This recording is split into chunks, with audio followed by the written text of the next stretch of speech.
Israel पर Hamas के हमले ने सऊदी अरब और ईरान के बीच अविश्वास की नई दीवार खड़ी कर दी। सऊदी अरब ने ईरान से कहा कि ईरान की सेना से सहयोग तो बढ़ाना चाहता है, लेकिन इसके लिए बड़ी शर्त है।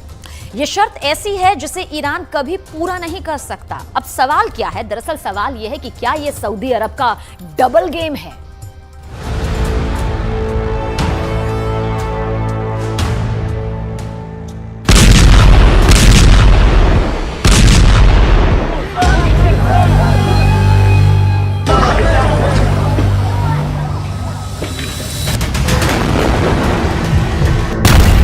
गाजा में गिरते गोलों के बीच सऊदी अरब, ईरान के बीच डील की पेशकश हो रही है। लेकिन सऊदी अरब ने इस डील के होने से पहले ईरान के सामने रख दी है बड़ी शर्त जो ईरान के हथियार जमा करने के इरादे का पर्दाफाश है। शर्त अपने इरादे को अपने वर्चस्व में कमी करने को लेकर है।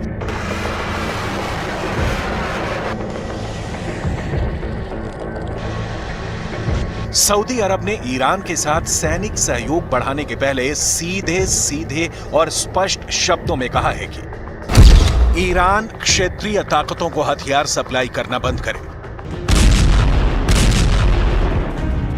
सऊदी अरब ने अपनी 7 साल पुरानी दुश्मनी को पीछे रखकर इसी साल मार्च में ईरान से दोबारा दोस्ती का नया चैप्टर खोला है। लेकिन उसके पहले ही पेज पर अब सैनिक सहयोग बढ़ाने के लिए शर्त की दीवार खड़ी हो गई है।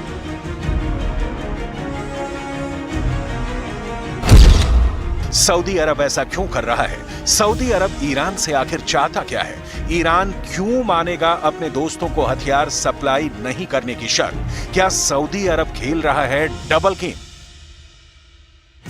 सऊदी अरब ईरान को हथियार सप्लाई करने से क्यों मना कर रहा है? इसकी डिटेल में जाने से पहले यह जानना बेहद जरूरी है कि ईरान किन किन देशों और संगठनों को हथियार सप्लाई करता है और इसके पीछे ईरान की मंशा पैसा कमाना कम, अपने वर्चस्व की स्थापना ज्यादा है। यमन के हूथी विद्रोहियों को आता है ईरान से हथियार। लेबनान के हिजबुल्लाह भी ईरान का हथियार ही चलाते हैं। गाजा पट्टी के हमास लड़ाकों को ईरान से मिलते हैं हथियार। सीरिया को भी ईरान भेजता है हथियार। ईरान रूस तक को हथियार सप्लाई करता है।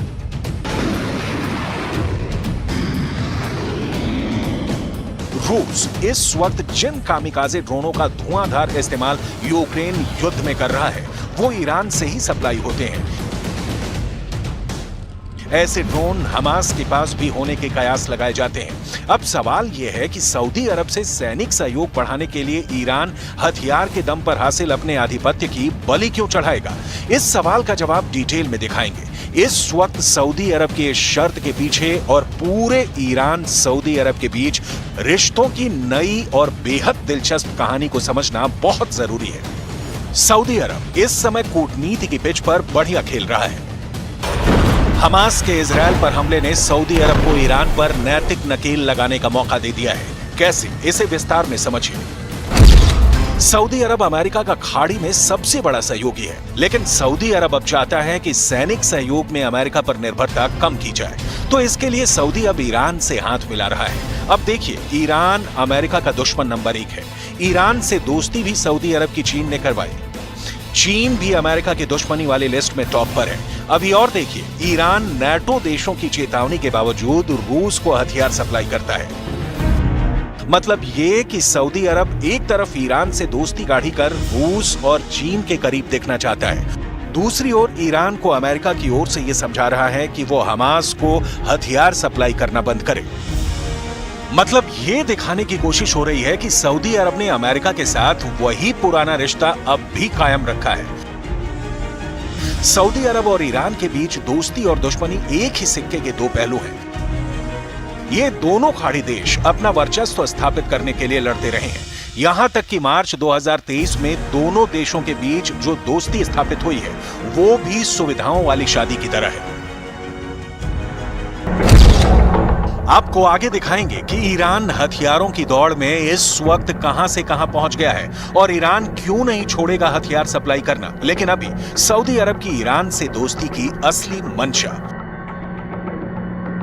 अल अक्सा मस्जिद में जब इजराइल की सेना घुसी तो इसका विरोध करने में सऊदी अरब आगे रहा। लेकिन इस बीच सऊदी अरब इजरायल की दोस्ती का नया मंच सजाने की तैयारी करता रहा। ये डील अमेरिका की मध्यस्थता में होनी थी। ईरान से दोस्ती के बावजूद सऊदी अरब इजरायल से दोस्ती करने जा रहा था।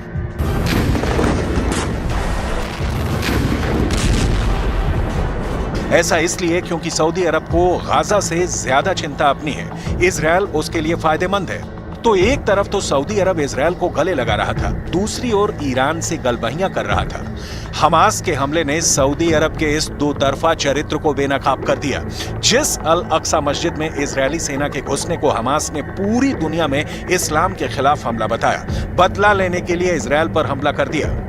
सऊदी अरब ने उसमें हमास का साथ देने से इनकार कर दिया। यहां तक कि ईरान पर भी हमास को कंट्रोल करने का दबाव डाल रहा है। सऊदी अरब अपनी सेटिंग में बिजी है और ईरान अपनी। कई पश्चिमी मीडिया में रिपोर्ट आई कि हमास का हमला ईरान के ऑर्डर पर हुआ, क्योंकि ऐसा नहीं होने पर सऊदी अरब इजरायल के बीच डील हो जाती और ऐसा होता तो ईरान की सारी कूटनीति और क्षेत्रीय शहंशाही स्थापित करने की ख्वाहिश मिट्टी में मिल जाती।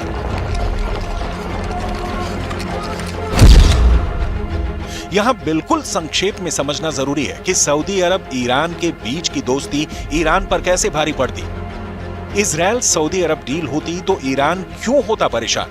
पहली वजह, ईरान के 3 मुख्य दुश्मनों इजरायल, सऊदी अरब और अमेरिका के बीच बड़ी डील होने की संभावना पैदा होती। दूसरी वजह, सऊदी अरब इजरायल की डील से खाड़ी में शक्ति संतुलन सऊदी अरब के पक्ष में झुकता, क्योंकि डील की मध्यस्थता अमेरिका कर रहा है। तीसरी वजह, खाड़ी में ईरान की बढ़ती ताकत पर तत्काल लगाम लगाने की संभावना पैदा होती।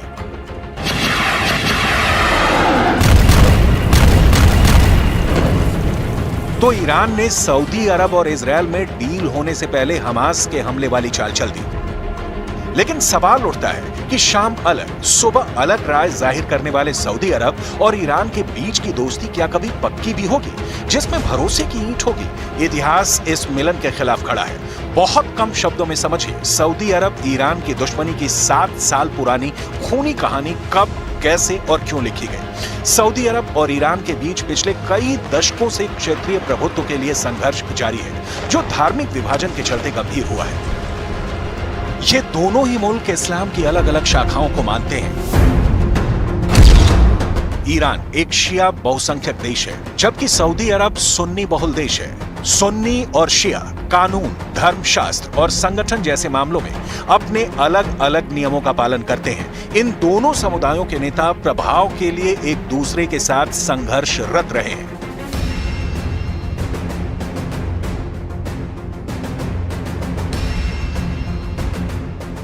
सीरिया से लेकर लेबनान और इराक से लेकर पाकिस्तान तक कई क्षेत्रीय संघर्षों ने इस विभाजन को बढ़ाने में अपनी भूमिका निभाई है।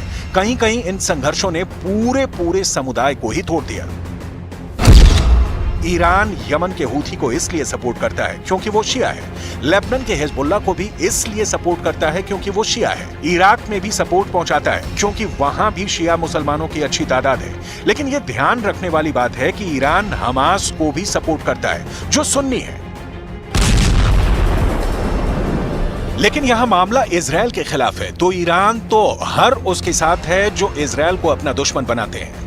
लेकिन दिक्कत तब हो जाती है जब ईरान के हथियार संपन्न देश या संगठन सुन्नी बहुल सऊदी अरब के दुश्मन हो जाते हैं। इसीलिए तो सऊदी अरब नया समीकरण बनाने की कोशिश में है। लेकिन यहां दिक्कत यह है कि यहां भी ईरान सबसे बड़ा रोड़ा है। चीन और रूस से सऊदी अरब का डायरेक्ट मिलन हो ही नहीं सकता, बीच में ईरान आएगा ही।